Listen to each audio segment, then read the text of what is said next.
কালকে রাত 1টা বাজে তুলসীখালী ব্রিজের ওখান থেকে একটি বাচ্চা ডেড বডি নিয়ে আসছে। এই বাচ্চাটাকে দর্শন করা হয়েছে, দর্শন করে মেরে ফেলা হয়েছে। ওদেরকে আইনের আওতায় আনা উচিত। বা কেমন আছেন? ভালো আছি। এটা কইতে আইছে? এটা হচ্ছে তুলসীখালী। এটা কি কয় বছরের? 6 বছরের দর্শন। 6 বছরের বাচ্চা এটা দর্শন করছে। নিয়ে এসে কখন? হ্যাঁ? নিয়ে আসছে কখন? কালকে রাত 2:30 বাজে। 2:30 বাজে। এটা গার্জিয়ান আছে? জি, আছে। এটা কোন থানার চাইছে? মডেল এরকম। কেরানীগঞ্জ মডেল থানা আছে। আর গার্জিয়ানেরা আইছিল কে কে? এই 1টা বাজে যাবো। 1টা বাজে। এই একটাই আজকে বডি। আজকে যাই হোক, দেন গিয়ে 6 বছরের একটা বাচ্চা।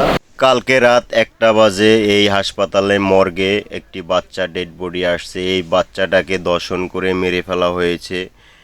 এই রকমের পুরুষ নামে জানোয়ারদেরকে আইনের আওতায় এনে ওদেরকে কঠোর সাজা দেওয়া উচিত।